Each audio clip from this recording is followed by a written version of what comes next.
Welcome to Functional Philosophy. I'm Charles Tew. That's T as in tango, E as in echo, and W as in whiskey. This is episode number 18, and its title is, What's Wrong with Faith If It Leads People to Do Good?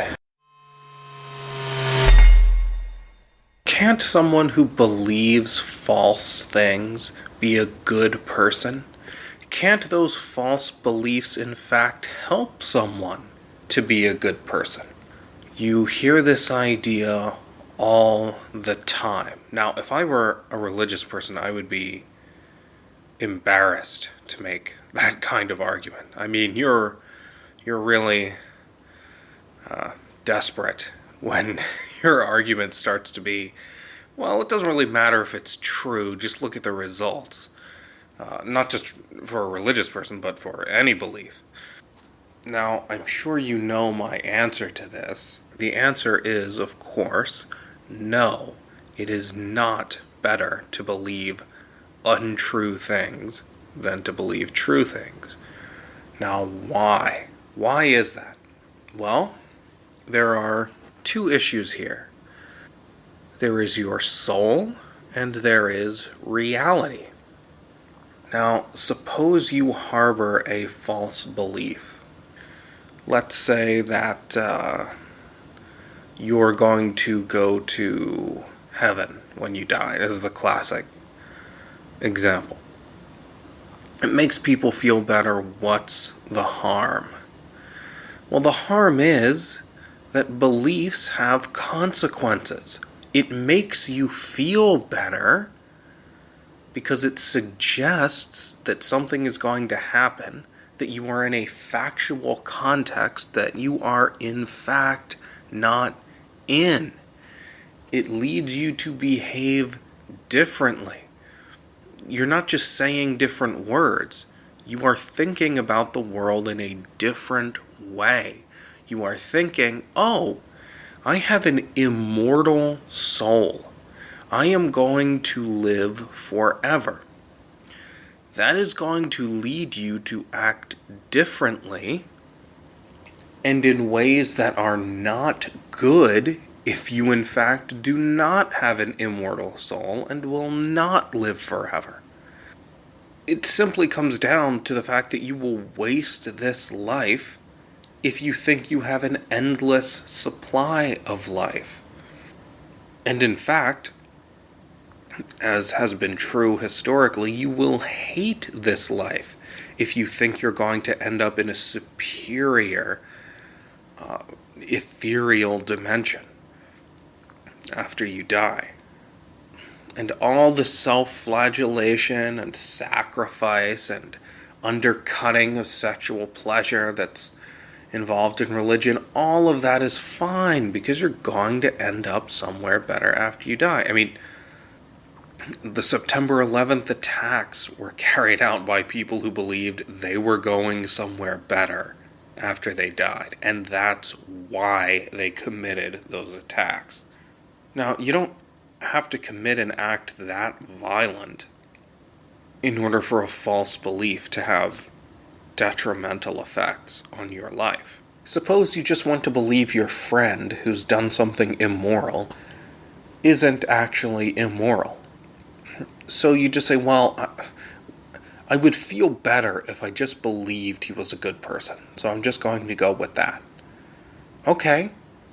Well, now you're opening yourself up to further harm by this person.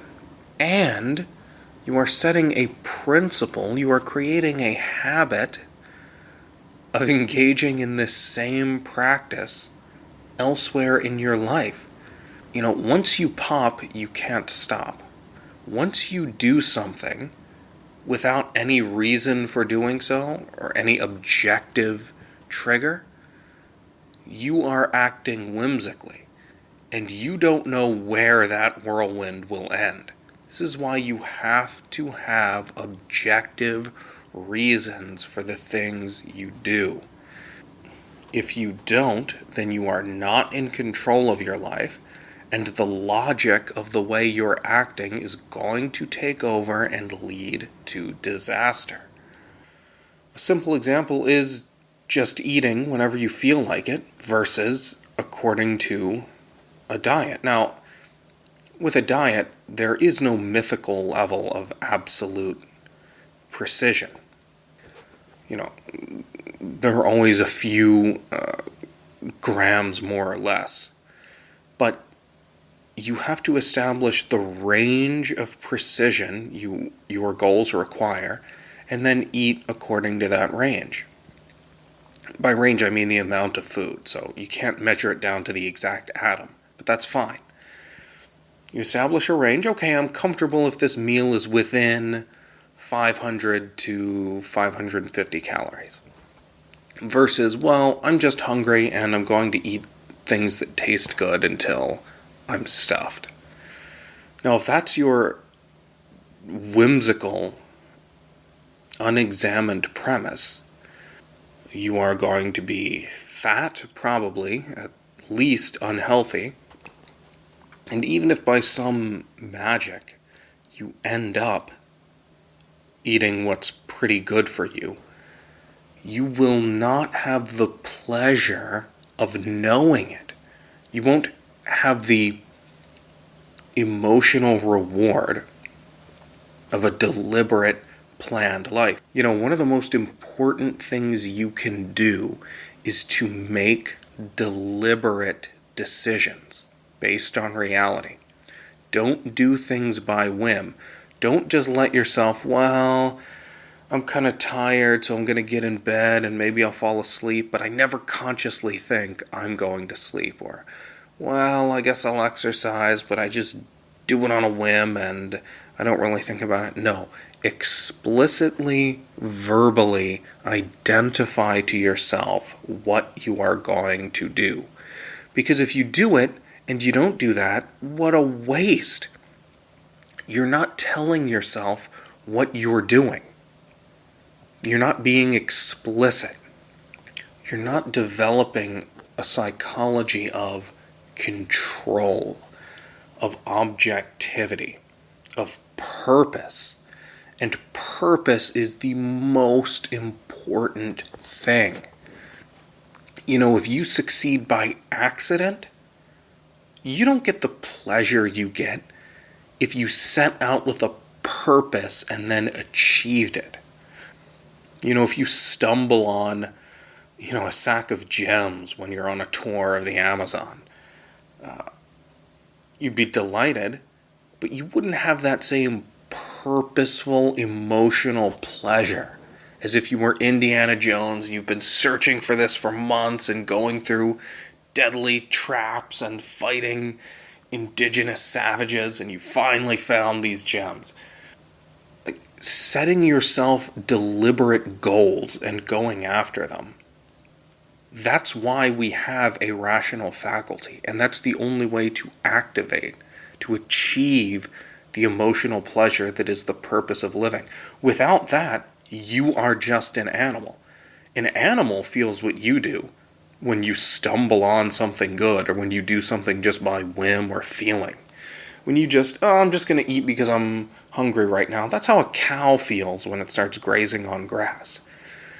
The unique, higher pleasure you are capable of is the pleasure you feel when you lose weight by conscientiously, deliberately going on a diet after using your rational faculty to examine the kinds of food you're eating and measure them out. So don't give up those uniquely human pleasures, that uniquely human mode of joy and being. This is why Socrates said the unexamined life is not worth living. This is one of the manifestations of that. If you don't know what you're doing and why, you're not living a human life. You really profoundly aren't. You're wasting your life if you're not acting deliberately and objectively. If you're not objectively setting abstract goals and deliberately, purposefully going after them. Now, how does this relate to faith? Well, if you have faith, You ignore facts. You construct facts. You change them so that you can do what you feel like doing. You're not orienting yourself around reality and acting on its basis in order to achieve your goals and purposes. You're just making stuff up so that you don't have to take the actions that are actually required to achieve your goals and purposes. If you want to have good friends and your friend is a bad one, in fact, in reality, then you can do one of two things. You can dump him consciously and set yourself the explicit verbal goal of finding good friends, or you can have faith and you can just pretend that he is a good friend because that'll make you feel better.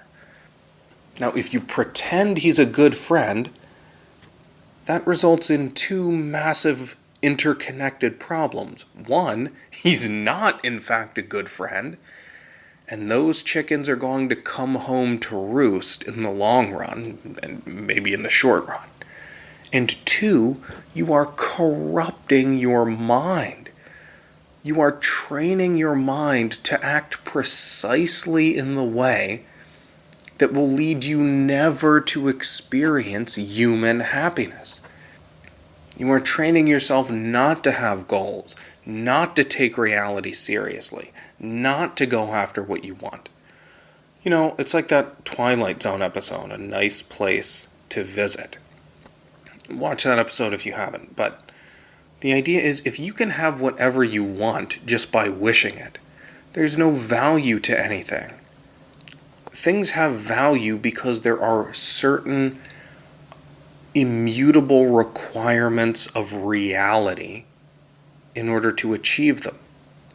Finding a good friend means something because it took your action. You didn't have to find that good friend, but you took the actions and you found him when you otherwise could have just pretended you had a good friend. Now, pretending you had a good friend, that's the attempt to be able to just change reality by whim. That's the attempt to just have whatever you want without having to work for it, without having to pay attention to reality, without having to act and change reality. Now, if you took that in principle, you would be miserable. It's like pulling the slot machine lever. If you knew you were going to get 777s every time, there'd be no value to that.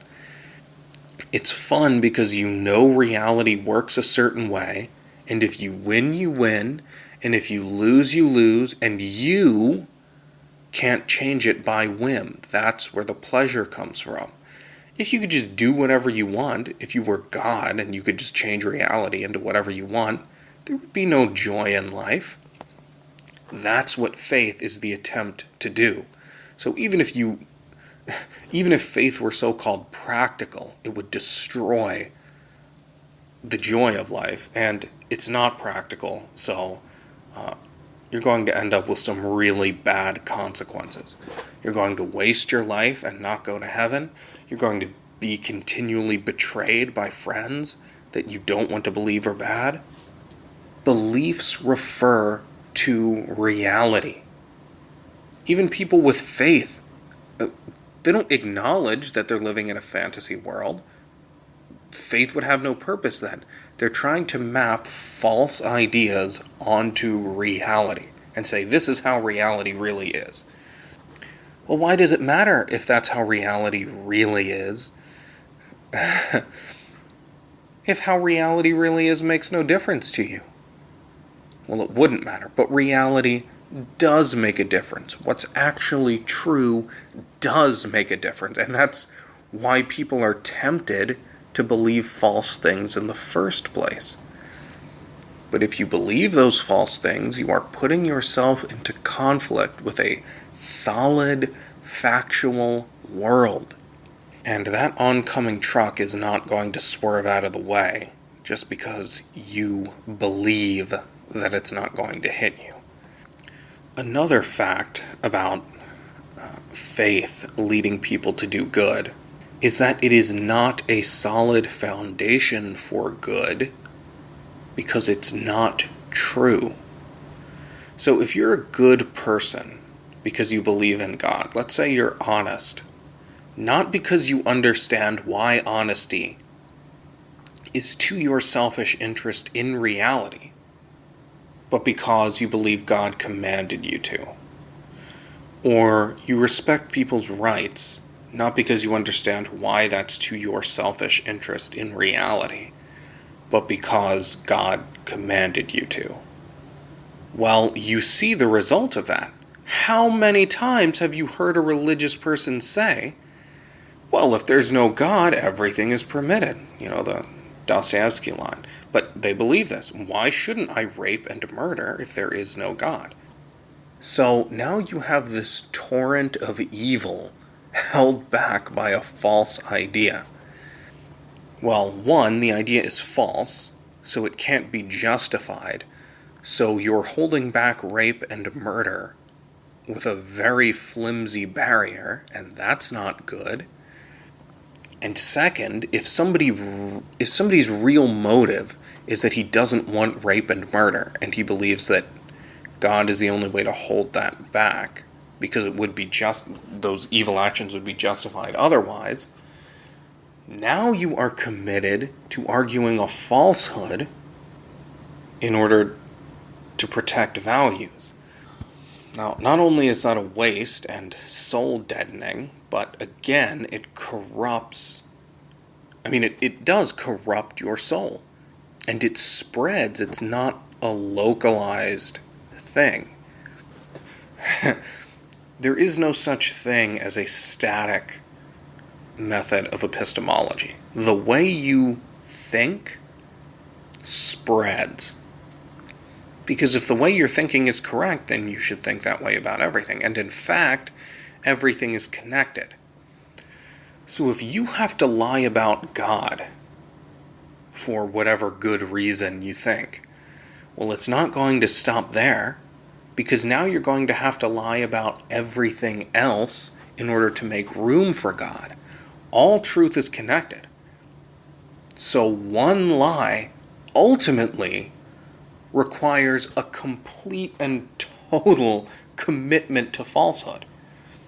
If you lie about one thing, if you hold one untrue belief, it is now in conflict with everything else you believe that is true. Everything you believe has to integrate. So if it's true, it means everything has to be true. And if it's false, it means everything has to be some kind of false. Let's say you want to believe in God because it leads people to do good and it makes them feel better about their lives. And that's your argument. Okay. Well, you can't just believe for no reason. Nobody actually can. So you're going to have to adduce some flimsy evidence to support your claim. Some kind of miracle or some gap in reality that God is allegedly responsible for. This happens with the origin of life, the origin of the universe, and in the past, many more things that were then unexplainable. The concept of the God of the gaps, and this is exactly the problem. As people discover more about reality, as their knowledge expands, those stakes in the ground you've set to rationalize your belief in God come into conflict with reality. So when you discover, there's a force called gravity, and the Earth actually revolves around the sun, and the origin of species is actually the result of natural selection, well, what happened historically? Exactly what you would expect to happen. People who had used these things in order to justify their faith, which is allegedly good for the greater good, even though it's not true, well, they started fighting against science, against a greater knowledge of reality. Now, would it really have been better not to continue exploring reality? so that these people could indulge in their delusions? Of course, I mean, we would have to give up cars, computers, anesthesia, which religious people were against when it came out, by the way, because what did God say if not, thou shalt suffer? All of these wonderful things that allow us to live as long as we do and as well as we do, they are a result of uncompromisingly recognizing reality. And if you say no, it's more important for people to believe a falsehood, we have to protect the belief in God by protecting the arguments for God, which science is trampling, well, then you're going to have to give up all these things. You can't have your cake and eat it too. One or the other, black and white. Choose. Do you want the benefits of living rationally and recognizing reality, which is all of our material progress, or do you want to sacrifice all of that to your dead soul, which you don't want to take off life support? Life support being the delusions that make it feel better. So, things are what they are, and if you act on faith, you are acting in conflict with the facts of reality, and that will lead to disaster.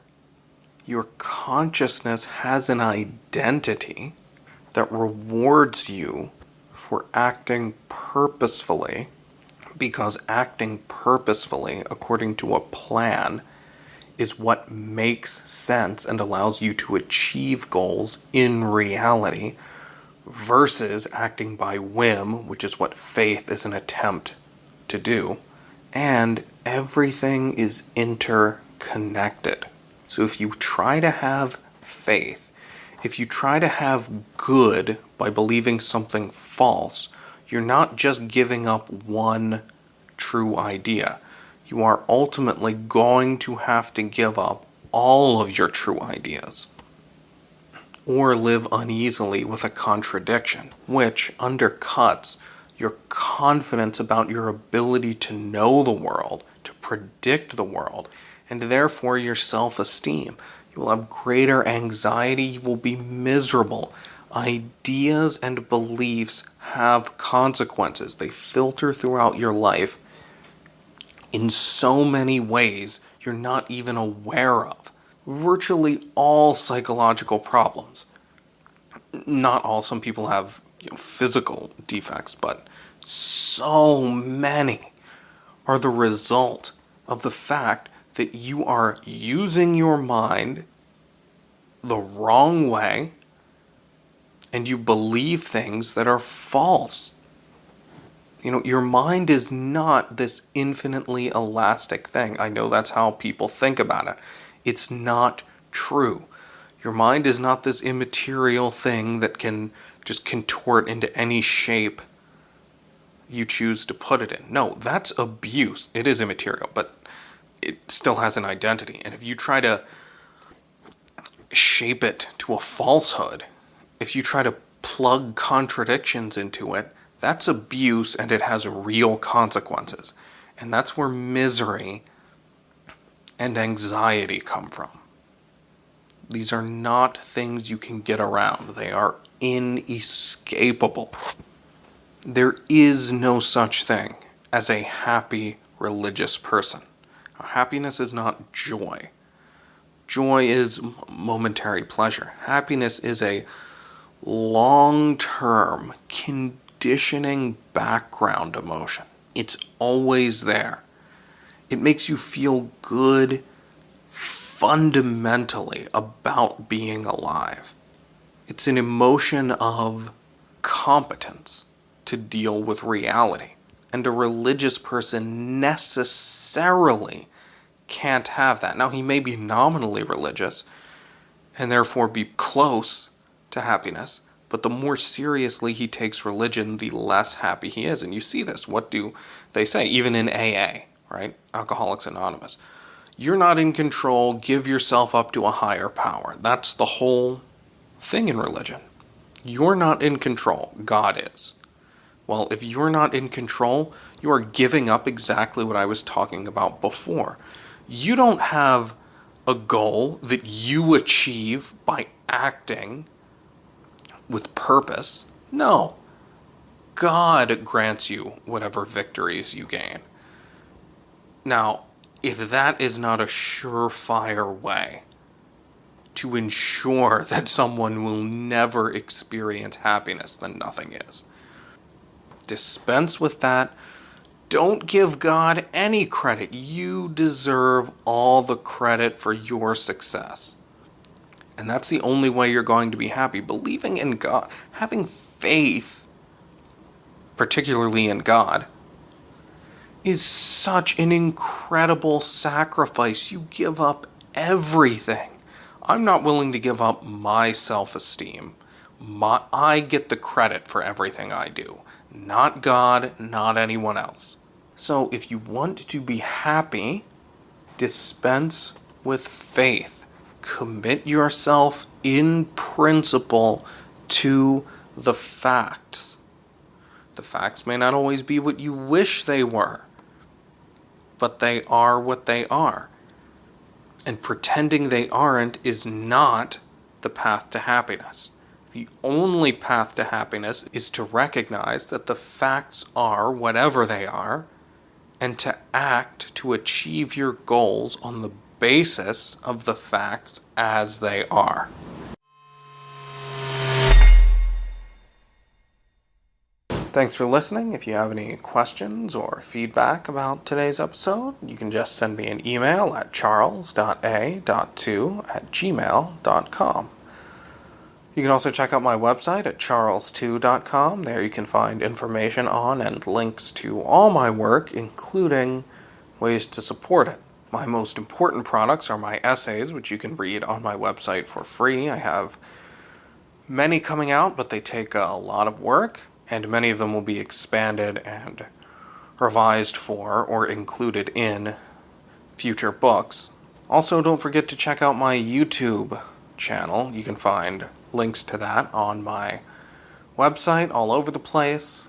I throw up these podcasts there with still images, but also I do separate videos, commentary on articles and other videos that you won't get here just through the podcast. So I have a bunch of work you can check out and hopefully enjoy.